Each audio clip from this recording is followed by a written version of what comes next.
आपका हमारे YouTube channel पर स्वागत है। आज हम हिस्ट्री का काफ़ी इम्पोर्टेंट टॉपिक करने वाले हैं। तो आज हम पढ़ेंगे इक्ता सिस्टम के बारे में कि इक्ता सिस्टम क्या था, किसने शुरू किया, क्या क्या इसके फीचर्स थे, इक्तेदार किसे कहा जाता था। तो वीडियो को स्टार्ट करने से पहले आपसे कहना चाहूँगी, अगर आप हमारे चैनल पर पहली बार आए तो सब्सक्राइब कर लीजिए ताकि हमारी हर वीडियो की अपडेट आप तक पहुँचती रहे। तो चलिए स्टार्ट करते हैं। एकता सिस्टम की अगर बात की जाए तो एकता सिस्टम स्टार्ट किया गया था इल्तुतमिश के द्वारा। किसने स्टार्ट किया था एकता सिस्टम? इल्तुतमिश ने, जो कि दिल्ली सल्तनत में एक शासक रहे हैं। आपने इनके बारे में अगर नहीं पढ़ा होगा तो कभी ना कभी तो आपने इनके बारे में पढ़ाई होगा। ये गुलाम वंश के शासक थे, ठीक है। तो इल्तुतमिश ने एकता सिस्टम स्टार्ट किया।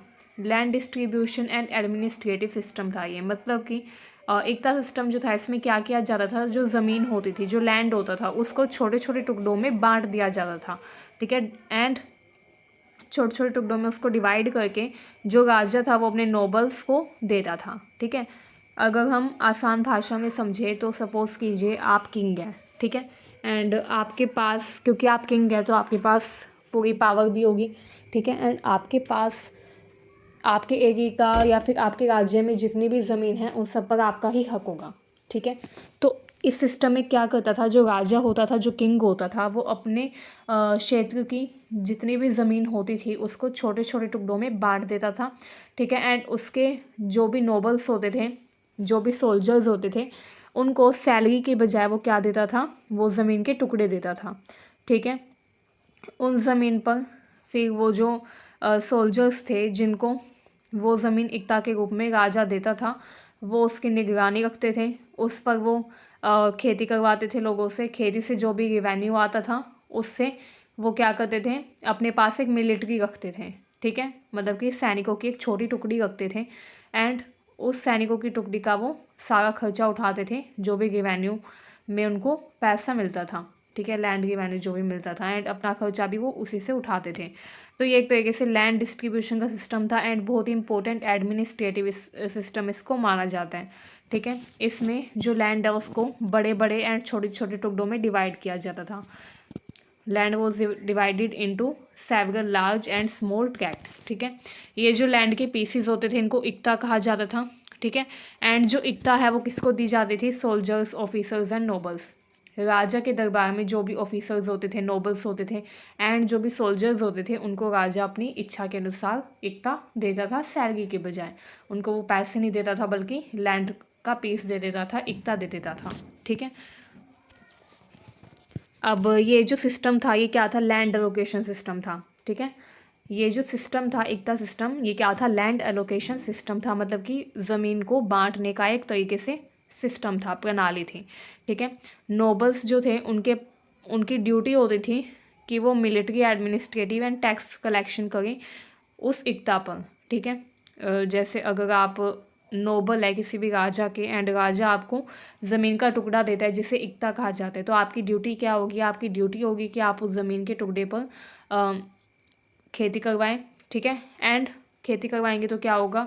फसल उगेगी, फसल फिर बेचेंगे तो रेवेन्यू जनरेट होगा, ठीक है। उसका कुछ हिस्सा वो टैक्स के रूप में कलेक्ट करते थे, ठीक है। वो जो उन्होंने टैक्स लिया लोगों से उसको क्या करते थे, कुछ अपने खर्चे के लिए निकालते थे, बाकी वो अपने पास सिपाहियों की एक टुकड़ी रखते थे, ठीक है। सिपाहियों की टुकड़ी वो इसलिए रखते थे ताकि अगर कभी राजा को ज़रूरत हो, अचानक से अगर युद्ध हो जाए एंड किंग को ज़रूरत पड़ जाए बड़ी मिलिट्री सर्विस की, तो उस सेना की टुकड़ी को वो राजा के पास भेज देते थे, ठीक है। तो जो नोबल्स थे उनकी क्या ड्यूटी थी? उनकी ड्यूटी थी military, administrative and tax collection की ड्यूटी, ठीक है। अब जो सोल्जर्स थे उनको भी इक्ता असाइनमेंट यानी कि ज़मीन का टुकड़ा मिलता था, ठीक है, सैलरी की बजाय। मतलब कि उनको मंथली सैलरी नहीं देता था राजा, क्या देता था? ज़मीन का टुकड़ा, ठीक है। अच्छा, दोज गेट इक्ता नोन एज इक्तेदार। जिन लोगों को इक्ता मिलता था उनको इक्तेदार कहा जाता था। ये जो नोट्स आपको सामने दिखाई दे रही है काफ़ी इंपॉर्टेंट नोट्स हैं, तो आप इनको साथ साथ कॉपी में लिखते जाइएगा ताकि शॉर्ट रिवीजन, क्विक रिवीजन में आपकी हेल्प हो सके, ठीक है। अब देखिए, इक्तेदार जो थे वो क्या करते थे? टैक्स को कलेक्ट करते थे। इक्तेदार का काम जानिए क्या क्या है। इक्तेदार यानी कि जिनको इक्ता दिया जाता था राजा के द्वारा, उनको इक्तेदार कहा जाता था। उनकी ड्यूटी थी टैक्स कलेक्ट करने की, ठीक है। वो अपने क्षेत्र के लोगों से पैसे वसूल करते थे, मेंटेन आर्मी, जैसा कि मैंने पहले बताया, राजा जो है इसी शर्त पर इक्ता देता था कि वो अपने पास सैनिकों की एक टुकड़ी रखें, ठीक है, सैनिकों की एक फ़ौज रखें। क्यों रखें? ताकि अगर कभी युद्ध हो जाए, राजा को ज़रूरत पड़ जाए फ़ौज की, तो वो राजा के पास उसे भेज दें, ठीक है। तो क्योंकि राजा जो है वो इतनी बड़ी मिलिट्री को नहीं संभाल सकता, तो इसलिए ये सिस्टम चलाया था कि छोटी छोटी टुकड़ियाँ सब इक़्तेदार अपने पास रखें, ठीक है। अच्छा, मेंटेन करते थे वो आर्मी, जो भी उनको टैक्स से पैसे मिलते थे उनसे वो आर्मी को मेंटेन करते थे, आर्मी के रहने का, खाने का, ठीक है, पीने का, कपड़े, उनके सारा कुछ वही उनको प्रोवाइड करवाते थे जो इक़्तेदार होते थे। मैनेज मिलिट्री एक्सपेंडिचर जितने भी होते हैं, जैसे युद्ध का सामान, ठीक है, युद्ध कौशल सिखाने में जो भी खर्चा देना होता था, वो सब कुछ, उसमें जो भी एक्सपेंस उनका लगता था वही उठाते थे जो इक़्तेदार होते थे। Send excess money to king, बाकी का जो भी पैसा बच जाता था वो राजा के पास भेज देते थे, ठीक है, खुद के खर्च के लिए निकाल के, आर्मी के लिए निकाल के, जितना एक्सेस मनी बच जाती थी वो राजा के पास भेज देते थे। नेक्स्ट देखते हैं, इक्ता सिस्टम एबोलिश किसने किया? इक्ता सिस्टम एबोलिश किया अलाउद्दीन खिलजी ने, ठीक है, जो कि खिलजी वंश का एक राजा था, सबसे प्रसिद्ध शासक हुआ खिलजी वंश का, उसने इक्ता सिस्टम एबोलिश कर दिया, उसको ये सिस्टम पसंद नहीं आया, ठीक है। अच्छा, इक़्तेदार के जो टास्क थे वो क्या क्या थे, मतलब कि इक़्तेदार के काम क्या क्या थे? तो इक़्तेदार जो है उसके बहुत सारे काम थे। Carried out sultan's directive in his region, सुल्तान जो भी दिशा निर्देश देता था, सुल्तान जो भी आदेश देता था, उसको अपने क्षेत्र में फॉलो करवाने का काम किसका होता था? इक़्तेदार का, ठीक है। इक़्तेदार की जो पावर थी वो राजा के बराबर ही थी, सुल्तान के बराबर ही थी, लेकिन खुद के क्षेत्र में, ठीक है। जैसे जो सुल्तान है वो तो ऑल ओवर उसका जितना भी एरिया है उसमें उसके पास पावर थी, ठीक है, सभी इक़्तेदार सुल्तान के अंडर आते थे। इसी तरीके से इक़्तेदार जो थे वो भी काफ़ी पावरफुल थे अपने क्षेत्र में, ठीक है, जो क्षेत्र उनको राजा ने दिया था इक़्ता के तौर पर, वहाँ पर सुल्तान बहुत ज़्यादा पावरफुल होते थे, ठीक। नेक्स्ट है retain and maintain large army, तो जो इक़्तेदार थे उनका काम था कि वो अपने पास एक बड़ी या छोटी आर्मी हमेशा तैनात करके रखे, ताकि अगर राजा को कभी ज़रूरत पड़ जाए युद्ध के टाइम पर सैनिकों की, सिपाहियों की, तो इक़्तेदार उसे राजा के पास भेज सके, ठीक है। Send army to sultan during battle, जो कि मैंने बताया, जब भी बैटल होती थी तो सुल्तान अपने इक़्तेदारों की बैठक बुलाता था, सभा जिसे बोलते हैं, एंड उनसे बोलता था कि वो सभी जितनी आर्मी है उनके पास राजा के पास भेज दें। तो सारे इक़्तेदार मिलकर अपनी आर्मी को राजा के पास भेज देते थे, जिससे राजा के पास एक बहुत ही लंबी चौड़ी आर्मी आ जाती थी, ठीक है, एंड राजा युद्ध जीत जाता था, ठीक है। तो बैटल के टाइम पर ये इक़्तेदार का फ़र्ज़ था कि वो राजा के पास अपनी आर्मी को भेजें। प्रोटेक्ट सिटीजन्स, इक़्तेदार जो थे वो अपने सिटीजन्स को प्रोटेक्ट करते थे, लॉ एंड ऑर्डर मेंटेन करते थे अपने प्रोविंस में, ठीक है। अपहोल्ड धर्मा इन सोसाइटी, उनका एक और काम था कि वो अपनी सोसाइटी में धर्म को बनाए रखे, कोई भी अधर्म का काम ना करें, ठीक है। रिसीव मनी फ्रॉम पीपल, मतलब कि वो लोगों से पैसे वसूल करते थे। मैनेज मिलिट्री एक्सपेंस, उनका काम था कि लोगों से पैसे वसूल करना, टैक्स कलेक्ट करना, एंड उस पैसे को मिलिट्री के एक्सपेंसेस में लगा देना, ठीक है। Collect tax from people of province, जैसे मैंने बताया इक़्तेदार लोगों से टैक्स कलेक्ट करते थे।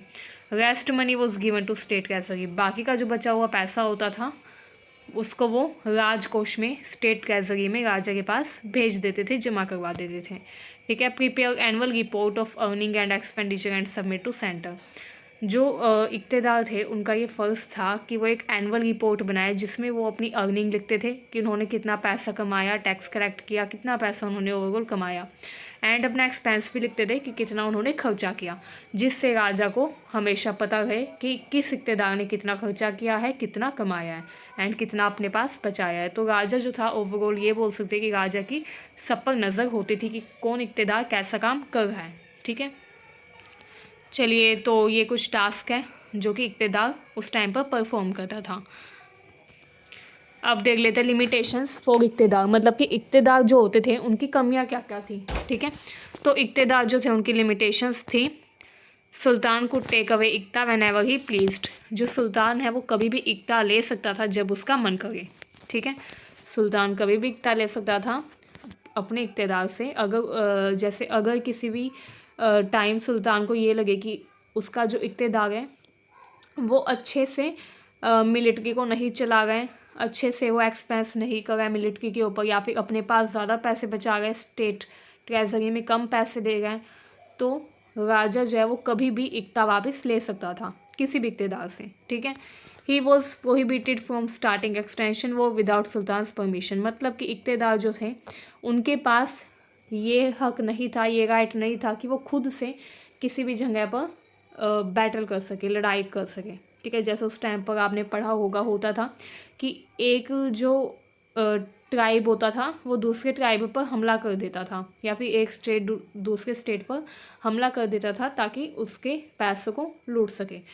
बट उस टाइम पर जो इक़्तिदार होते थे उनके पास ये राइट नहीं होता था कि वो अपनी टेरिटरी को एक्सपेंड करने के लिए दूसरे इक़्तिदार पर हमला कर दें, कि उसको हरा के उसका इक़्तिदार भी ले लें। नहीं, उस टाइम पर जो इक़्तिदार था ये नीड थी कि उसको प्रायर परमिशन लेनी होगी सुल्तान की, अगर वो एक्सटेंशन वो करना चाहता है किसी भी दूसरे इक़्तिदार के साथ, ठीक है। जो इक़्तिदार थे they were supposed to send sultan a part of expedition, अगर वो कहीं पर लूटपाट करते थे तो उनको क्या करना पड़ता था, उस लूट का कुछ हिस्सा सुल्तान को भेजना पड़ता था, ठीक है। Prohibited from running his own court, मतलब कि इक़्तिदार के पास ये राइट नहीं था कि वो खुद का एक कोर्ट चला सके, मतलब कि खुद का राज दरबार बना सकें, ठीक है। हालांकि इक़्तिदार के पास पावर तो थी, लेकिन इतनी पावर नहीं थी कि वो राजा की तरह अपना एक दरबार बना ले, उस दरबार में लोग आए और वो उनकी समस्याओं का हल करें। मतलब कि लोगों को अगर अपनी समस्याओं का हल करवाना था तो उनको इक़्तिदार के पास नहीं बल्कि राजा के पास ही जाना पड़ता था, ठीक है। इक़्तिदार के पास ये पावर, ये अथॉरिटी नहीं थी कि वो अपना खुद का कोर्ट रन कर सके। Not allowed to use a royal crest और कैनोपी, जैसे उस टाइम पर हमने देखा होगा, टीवी में भी दिखाते हैं, जो राजा होता था उसके ऊपर एक छत्र लगा होता था एंड वो उसके नीचे बैठता था सिंहासन के ऊपर, उसको कैनोपी कहा जाता है, ठीक है। तो जो इक़्तिदार था उसके पास ये पावर नहीं थी, ये राइट नहीं था कि वो यूज़ कर सके रॉयल क्रेस्ट या कैनोपी का, ठीक है। क्योंकि अगर ऐसा होगा तो वो अपने आप को राजा के बराबर समझने लग जाएगा, इसलिए राजा ने ये अथॉरिटी इक़्तिदारों को नहीं दी थी। एंड किसी भी व्यक्ति को, किसी भी सोल्जर या नोबल को इक़्ता देने से पहले राजा उससे शपथ भी दिलवाता था कि वो इन सारी चीज़ों को फॉलो करेगा, तभी उसको इक़्ता दिया जाता था, ठीक है। Unable to issue coinage in his name, कोई भी इक़्तिदार ये नहीं कर सकता था कि अपने नाम से कॉइन इशू कर दें, सिक्का चला दें, ठीक है। He might be transfer from one location to another, अगर राजा को लगता कि एक इक़्तिदार जो है वो अपने क्षेत्र में अच्छे से काम नहीं कर रहा है तो उसके पास दो ऑप्शन थे, या तो उसको परमानेंटली रिमूव कर दे, उससे इक़्ता वापस ले ले, या फिर उसको दूसरी टेरिटरी में ट्रांसफ़र कर दे। ये राजा के ऊपर डिपेंड करता था। तो ये कुछ दिक्कतें थी जो कि इक़्तिदार उस टाइम पर फेस करते थे। He was unable to read last name khutba, ठीक है।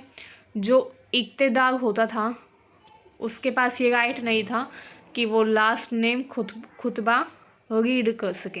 अब आप सोचेंगे खुतबा क्या होता था। खुतबा जो है ये एक तरीके से जैसे हमारे हिंदू धर्म में मंत्र होते हैं, वैसे उस टाइम पर जो राजा महाराजा होते थे वो क्या करते थे, मस्जिद में जाते थे एंड वहाँ पर वो खुतबा पढ़ते थे, सिर्फ जो राजा होते थे। खुतबा क्या होता था, खुतबा एक एक्नॉलेजमेंट होती थी सॉवरेनिटी की, कि वो सॉवरेन है। तो ये जो सॉवरेनिटी के लिए एक्नॉलेजमेंट होती थी कि राजा जो है वो सॉवरेन है, ठीक है, ये चीज़ सिर्फ राजा ही पढ़ सकता था एंड ये राइट उन्होंने इक़्तिदार को नहीं दिया था, मतलब कि सॉवरेनिटी का राइट इक़्तिदारों के पास नहीं था, ठीक है। तो ये कुछ लिमिटेशंस थी जो उस टाइम पर इक़्तिदार फेस करते थे। तो उम्मीद है टॉपिक आपको यूज़फुल लगा, अच्छा लगा। ऐसे इंपॉर्टेंट कॉन्सेप्ट सीखने के लिए हमारे चैनल को सब्सक्राइब करिए। Thank you very much.